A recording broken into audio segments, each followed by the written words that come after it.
દેવાય।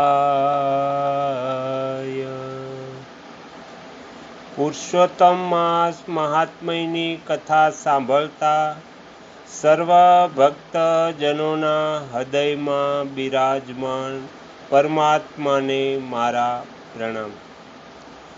પુરુષોત્તમ માસ મહાત્મ્યની આ પવિત્ર કથા શ્રેણીના ગઈકાલના 8મા ભાગમાં આપણે વાલી અને સુગ્રીવના પૂર્વજન્મની અદ્ભુત કથા સાંભળી।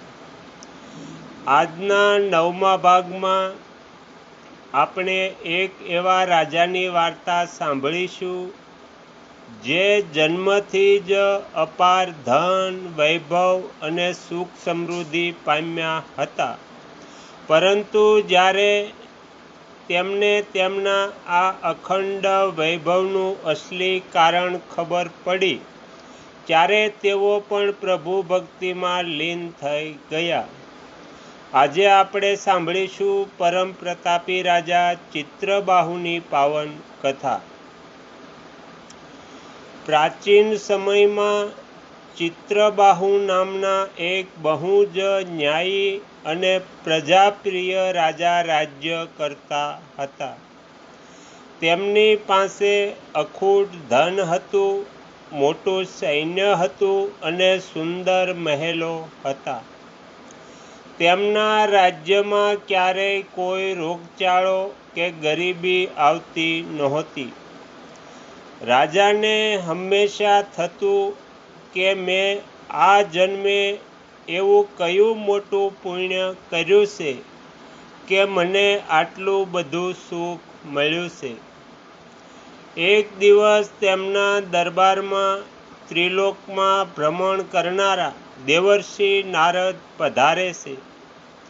રાજા ચિત્રબાહુએ આદરપૂર્વક તેમનું સ્વાગત કર્યું, ચરણ સ્પર્શ કર્યા અને હાથ જોડીને પૂછ્યું, હે મુનિવર, મારા મનમાં એક મૂંઝવણ છે। મેં આ જન્મમાં તો કોઈ મોટો યજ્ઞ કે કઠોર તપસ્યા નથી કરી, છતાં મને આટલો અખંડ વૈભવ અને સુખ કેમ મળ્યું છે? કૃપા કરીને મારા પૂર્વજન્મનું રહસ્ય મને જણાવો। દેવર્ષિ નારદજી હસ્યા અને પછી કહે છે, હે રાજન, તારો પૂર્વજન્મ બહુ જ સામાન્ય હતો। પૂર્વજન્મમાં તું કોઈ રાજા નહોતો, પણ એક ગરીબ શિકારી હતો અને તારું નામ મણિભદ્ર હતું।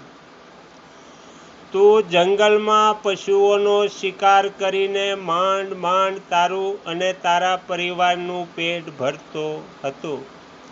તારા જીવનમાં ધર્મ કે પૂજાપાઠ જેવું કંઈ જ નહોતું, પણ એકવાર અજાણતા જ તારા જીવનમાં પવિત્ર પુરુષોત્તમ માસ આવ્યો। તે મહિનામાં ભયંકર ગરમી અને દુકાળ પડ્યો હતો। તું શિકારની શોધમાં જંગલમાં ભટકતો હતો, પણ તને આખો દિવસ કોઈ પ્રાણી ન મળ્યું। તું ભૂખ અને તરસથી વ્યાકુળ થઈ ગયો। સાંજ પડવા આવી ત્યારે તું એક પવિત્ર નદીના કિનારે પહોંચ્યો। ત્યાં કેટલાક મુનિઓ પુરુષોત્તમ માસ નિમિત્તે પ્રભુ ભક્તિ અને કથા વાર્તા કરી રહ્યા હતા। નારદજી આગળ કહે છે, ભૂખ અને થાકના કારણે તારાથી અન્નનો એક દાણો પણ લેવાયો નહોતો, એટલે કે અજાણતા જ તારો આખો દિવસ ઉપવાસ થઈ ગયો। તે નદીના પવિત્ર પાણીથી હાથ પગ ધોયા અને તરસ છિપાવવા પાણી પીધું, જેનાથી તારું પવિત્ર સ્નાન અને આચમન થઈ ગયું। ત્યારબાદ તું થાકેલો હોવાથી એ ઋષિઓની નજીક બેસી ગયો અને રાતભર જાગીને તેમના મુખેથી ભગવાન પુરુષોત્તમના મહિમાની કથાઓ અને ભજનો સાંભળતો રહું. હે રાજન, તે પૂર્વજન્મમાં કોઈ નિયમ વગર કેવળ ભૂખ્યા પેટે અજાણતા જ પુરુષોત્તમ માસમાં એક દિવસનું વ્રત, સ્નાન અને રાત્રિ જાગરણ કરી લીધું હતું. એ એક જ દિવસના પુણ્યના પ્રતાપે ભગવાન પુરુષોત્તમ તારા પર એટલા પ્રસન્ન થયા કે આ જન્મમાં તને એક મહાન રાજા બનાવ્યો અને આ અખંડ વૈભવ આપ્યો. દેવર્ષિ નારદજીના મુખેથી આ વાત સાંભળીને રાજા ચિત્રબાહુની આંખોમાં આંસુ આવી ગયા. તેઓ સમજી ગયા કે જે મહિનાની એક દિવસની અજાણતા કરેલી ભક્તિ આટલું મોટું ફળ આપી શકે, તો જાણી જોઈને શ્રદ્ધાપૂર્વક આખો મહિનો નિયમો પાળવાથી મનુષ્યનો ઉદ્ધાર થઈ જાય.